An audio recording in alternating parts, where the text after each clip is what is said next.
I want to talk today about people who have a chronic illness or something that keeps them from leaving the house to go to work.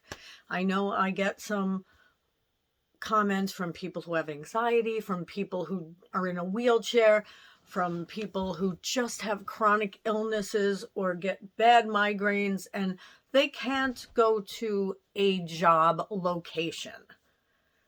Maybe you're looking to do something just to make some extra money. Maybe you don't need the extra money. Maybe you just want a part-time thing to do. Maybe you want a hobby, or maybe you want to be a full-time reseller like I am. I'm going to tell you a little bit about it because I want you to know that if I can do it, maybe you can do it too.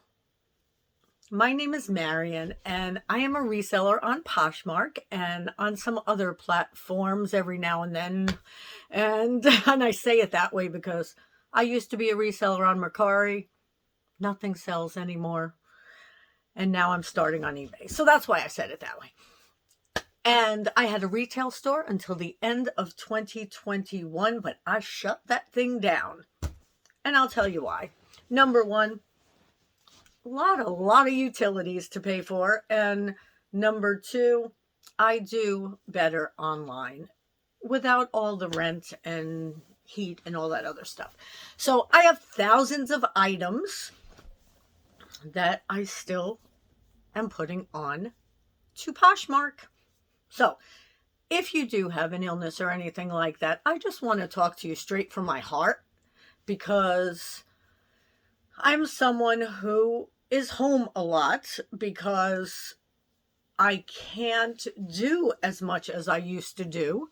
And I wouldn't be able to hold down a full-time job that I had to stick to a schedule. So does that sound like you at all, or someone that you know? Maybe you could pass this on if someone just needs some inspiration, because I don't think it's motivation, but I think it's more inspiration because I'm doing it. So here's my story in case you're someone who hasn't heard it before.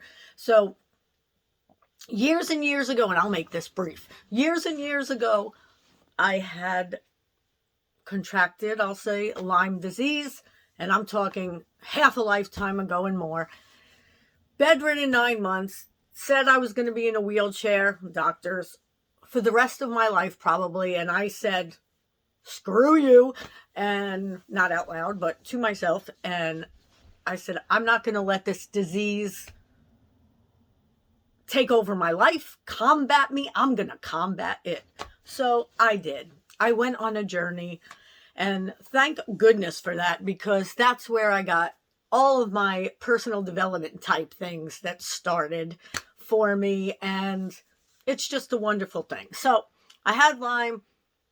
It stayed with me for a while, bedridden for 9 months.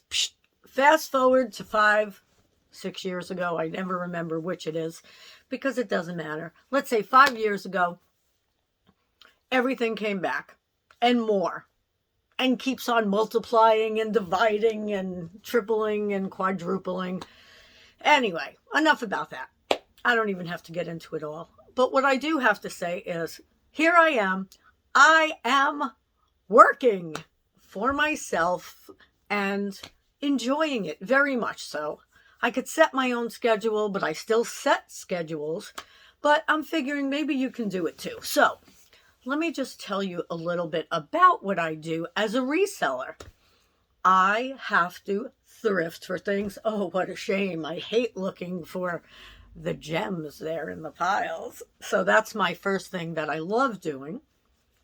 The second thing is I have to learn about the trends. Learn. I love learning. I just love learning. Then I have to bring things home. I have to take pictures of them. Now, it's not that I love taking pictures, but when you see the end results, it's great because nowadays, and I'm 59, nowadays you can do everything to your pictures to make them look better. So I take my pictures. I've been doing it long enough now for a few years where I know how they're going to come out. I know what I'm going to need to do with them afterwards before I even see them. So you take the pictures and then you hang them up. Now, of course, when you bring them home, there are some you may have to wash. There are some you may have to steam. Maybe you iron. I don't. So that's also part of it. But that you can do with your normal everyday activities. Most things will be good in the dryer. Okay, so you take the pictures. Now you have to make them nice, like catalog pictures, which is very easy. And it's actually satisfying for me. It's like transformation. I love transformation. So take your pictures, blah, blah, blah. Then you are going to put them onto a platform. Now, I prefer Poshmark. I am now more with eBay, where I'm putting more on. I've only made 2 sales on there. So far, so good. And I found that Mercari doesn't work for me. I still have things on there, but I pretty much broke up with them. But not really, because I keep going back. If somebody likes something on there, I send a promotion. I send an amount off. I just don't think that Mercari is as, I'm not going to say easy, but I don't know, social friendly. So many people complain that Poshmark is about social, but I think that's the best thing. You can chat with people, you can, whatever. So Poshmark basically is where I put everything. And then I'll tell you more about the other things I use in another video. So I get them online. Of course, I look up comps, and the comps are what you will be looking up in your solds on Poshmark, if that's where you start, or on eBay or wherever, to see what these items sold for. So I always grab the same here. I'm going to grab something totally different. This time you're going to be like, what? Because I mostly sell clothing and gifts. But when I see something like this, and this is a metal lens hood for a camera, I am going to look it up. And I also have 3 different things, right? So I'm going to look it up, see how much they're worth now. They may be actually worth more than they were sometimes than the price on them, because those are a little bit older. And then I'm going to see how much they sold for in bulk. Now, after a while, if you sell the same kind of things, and now I can't say that I have experience in just selling one niche or niche, because I went at this all haphazardly in the beginning because I was just so excited to be a reseller. That's why I like explaining. If you start with a niche, like someone had sent me a message this morning and they want to start off with makeup and home goods. So that's a great thing, because then you're going to have everything. If I want to put this up and these up separate, then this up, then this up, they're all the same size.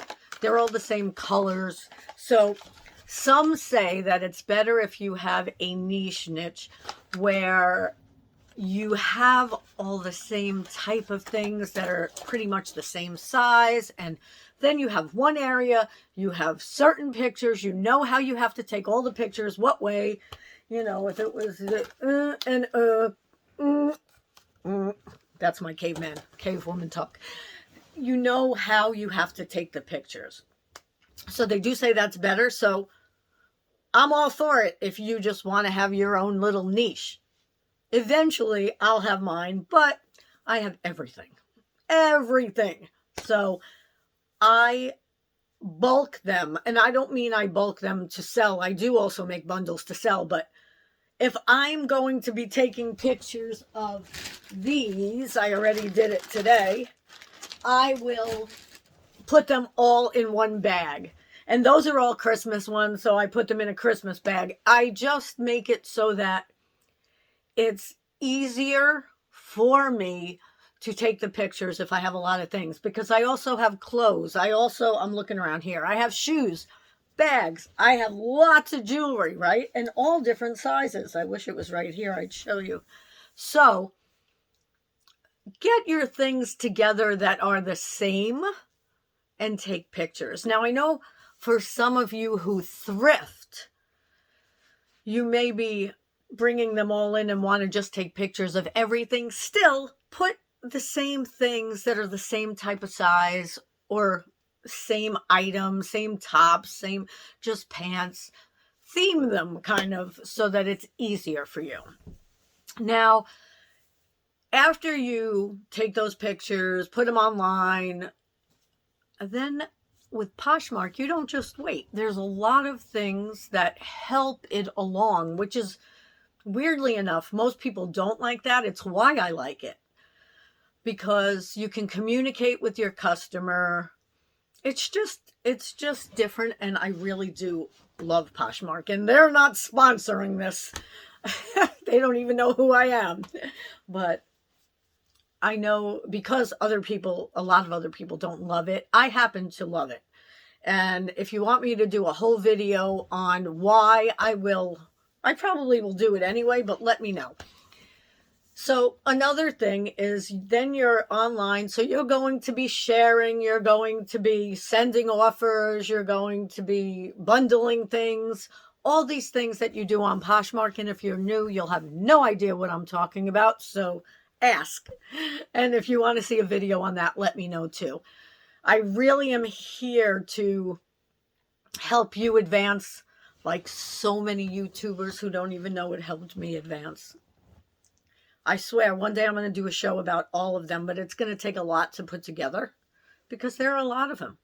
Because I started with certain people and then I move on. So after you learn enough from me, move on. And I don't say that in a mean way. I'd rather you stay with me, but I want you to want to learn and watch other videos. So anyway, but tell others about me though. But that's it. So everything's done. You have it online. Now you need to store it. So make sure when you are purchasing whatever items you're purchasing, you have enough room to store them, and you start with an inventory system. You need an inventory system from day one, item one. I mean it. So that's really about it, because then you're going to make the offers. People are going to make you offers. Be sure to not wait for that highest offer unless it's something really good that you know you can get it for. Because sometimes, let's say I put, I don't know, this little guy up now, right? And I know he's worth $30, let's say. I'm just taking a guess. And someone sends me an offer for $20.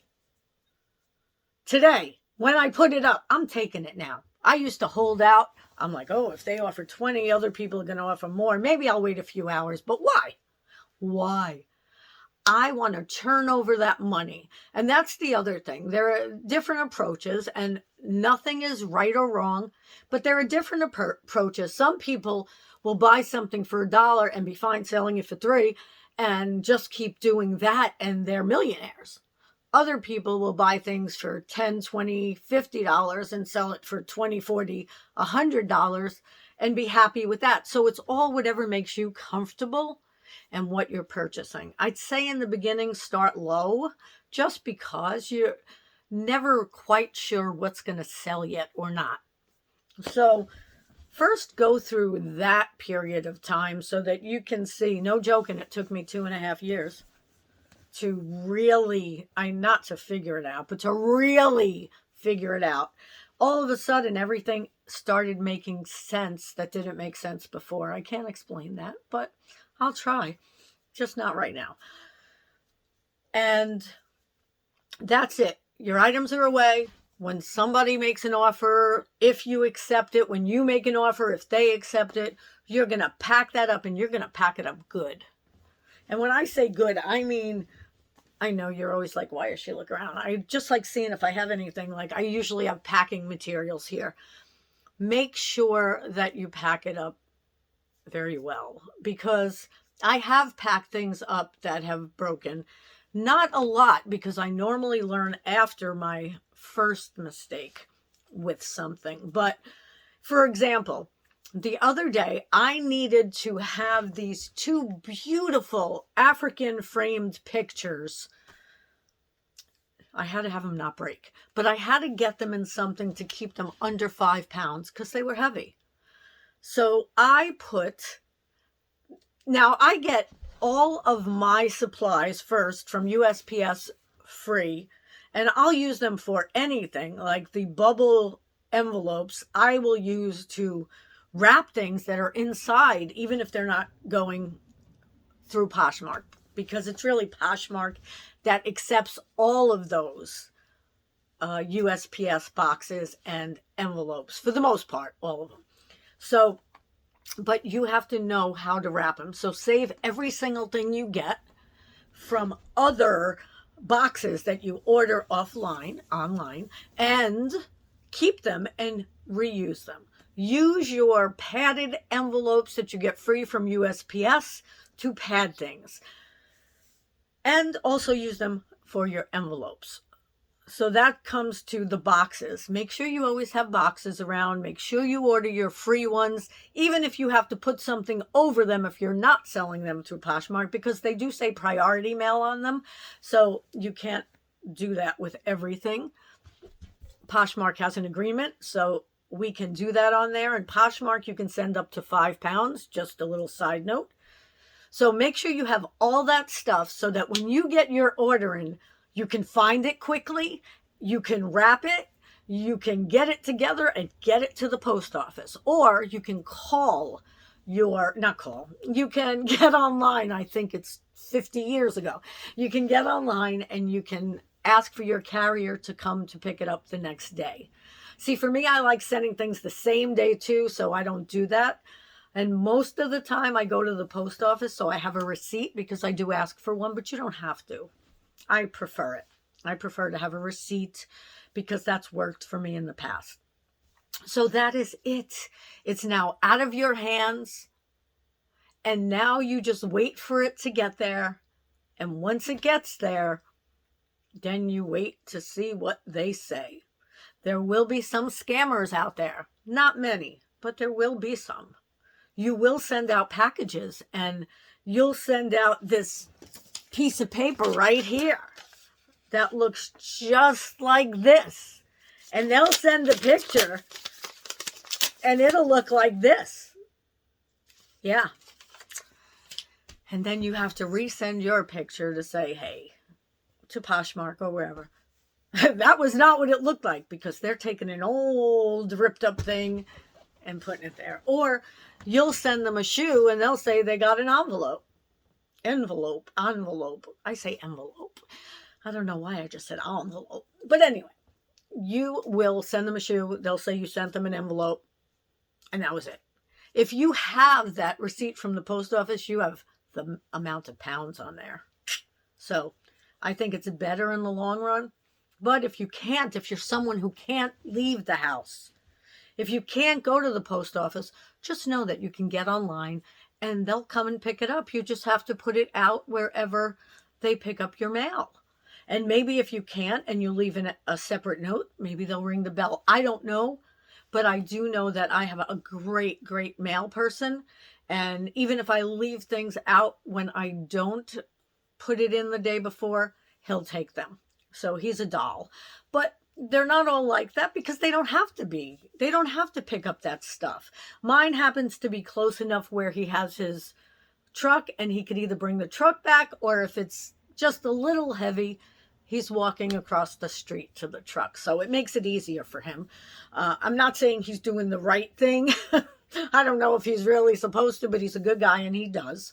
So I'm not quite sure what the mail carriers do or don't do in your area, but you can always ask. So I hope this helped you a little bit. If you have any questions, let me know and I'll be happy to answer. And I may do a live one day soon so that we can all get on together, whether you do have some kind of illness where you can't leave the house, or whether you can, but you have to stay home to work. I'd be happy to speak to you.